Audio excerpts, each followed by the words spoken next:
Okay, so if you're anything like me, you have been confronted with fear. If you're anything like me, fear has stopped you from progressing. If you're anything like me, fear is something that you may not even have recognized that you have. This past week, this past month, I would say the past couple of years, have really shown me the toll that fear takes on families, the toll that fear takes on dreams, the toll that fear takes on plans, and the toll that fear can take on your very life.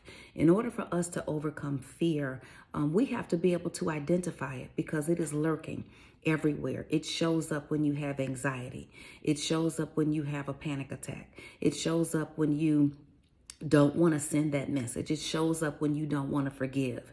It shows up when you're afraid to ask for the raise that you know you deserve. It shows up when you are afraid to leave that relationship. It shows up when you are afraid to admit that to your kids that you made a mistake or that you don't have enough money to do what you said you promised to do.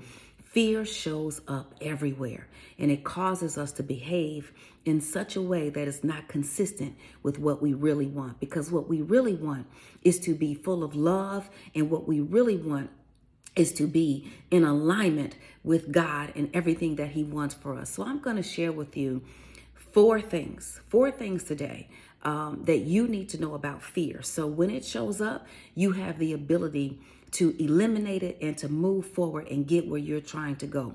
The first thing is God is not the author of fear. You are. You created fear. God is not the author of fear. The Bible tells us that God has not given us the spirit of fear, but of power, of love, and a sound mind. So when fear shows up, you feel powerless. When fear shows up, you feel as if you have no control. When fear shows up, it literally can take away your breath. It can take away your strength. And that is not the truth. God has not given you that. When fear shows up, it makes you feel a lack of love. When fear shows up, you think you are not loved. When fear shows up, sometimes you cannot love. Sometimes you get angry. You want to beat everybody down and so on and so forth. All of that is fear. And fear does not give us a sound mind. God has given us a sound mind. There are things that we have done out of fear that we know are not the right thing to do. When I was spending money crazy, living check to Monday, all of that was fear that I would not be accepted. All of that was out of fear that I would not be able to live up to the lie that I told, which let's go all the way back around. God is not the author of fear. You are. Okay? So because God is not the author of fear, the next thing you need to understand is this. The elimination of fear is within your control. Number two, the elimination of fear is within your control. You have the ability to tell fear, go the other way. You have the ability to tell fear, not today. You have the ability to tell fear, it is not going your way. Not anymore, not going forward, not now, not tomorrow. The elimination of fear is within your control. So sometimes you might be asking God, please take away the fear. God, please take away the fear. But you're still in the relationship. God, please take away the fear. God, please take away the fear. But you're still at the job. God, please take away the fear. Please take away the fear. But you're still in the situation that you were in. You have the power and the ability and 100% control over whether fear is present in you or not.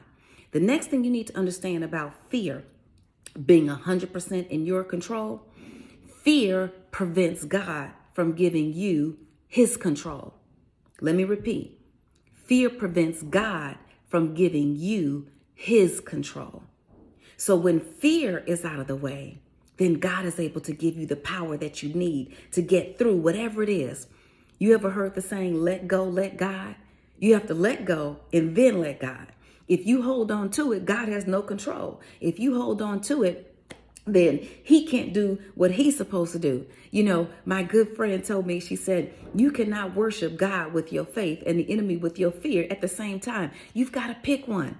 You can't straddle the fence. So some of us are walking around saying we have faith, but we're acting fearful. We're saying that we believe and trust God, but we're doing things that are the opposite. You ever heard the saying, not only let go and let God, but Jesus take the wheel? Right? So when Jesus takes the wheel, then you now have the ability to just sit back. Whenever I say Jesus take the wheel, that means I'm done. I'm done. Nothing I worked, tried. So guess what? So you got to get this. You got to get this. God is not the author of fear. You are. The elimination of fear is 100% within your control. God, the presence of fear prevents God from giving you his control. And the last thing I want to share with you is that fear is a sign of strain. And this is how the strain shows up. The strain shows up with conflicting behavior. You know you shouldn't do this, but you do it anyway. You know you should do something, but you don't do it. And what ends up happening is you become intolerable to yourself. That's why you feel guilty. That's why you feel alone. That's why you feel a burden, because you are doing the things to yourself that you know you shouldn't do. The next piece of the strain is when you just go along and you don't really want to do it. So then you become bitter, then you become angry. The next step is going to change everything for you. You've got to understand what fear really is, and you've got to understand that you have the power to eliminate it. One, God is not the author of fear, you are. And since you created it, you can get rid of it. The elimination of fear is 100% in your control. Fear prevents God from giving you his control, and fear is a sign of strain. Your behavior is conflicting. You want to do one thing and you don't do it. You don't want to do one thing and you do that anyway. And then the other thing is just going along.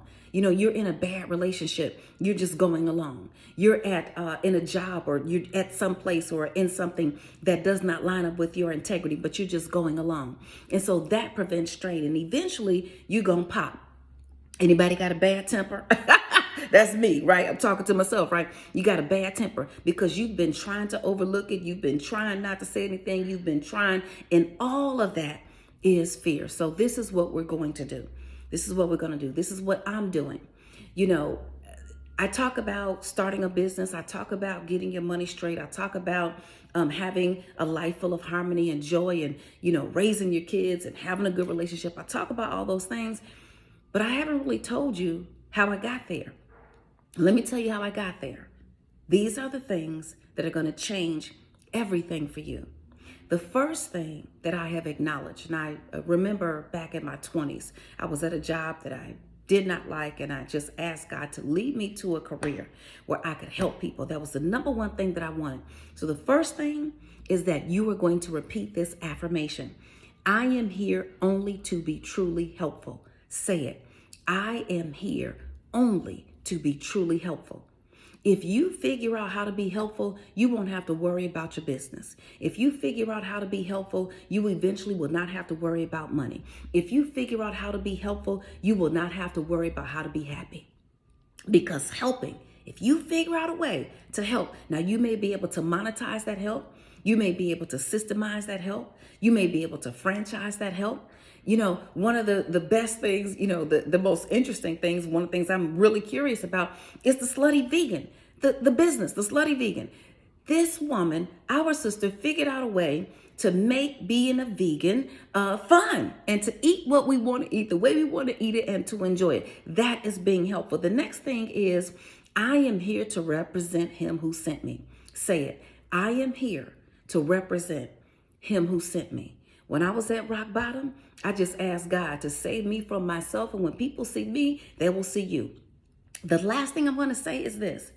I do not have to worry about what to say or do because he who sent me will direct me. Now, repeat that and go get help. AskLynn.org. Meet Lynn Richardson, entertainment executive, TV personality, and financial coach. You might have seen Lynn on The Steve Harvey Show or Good Morning America giving financial advice. Please say hello to financial expert, my girl, my buddy, Lynn Richardson. Hey, everybody. The number one thing that I have to say to people is more money doesn't solve a money problem.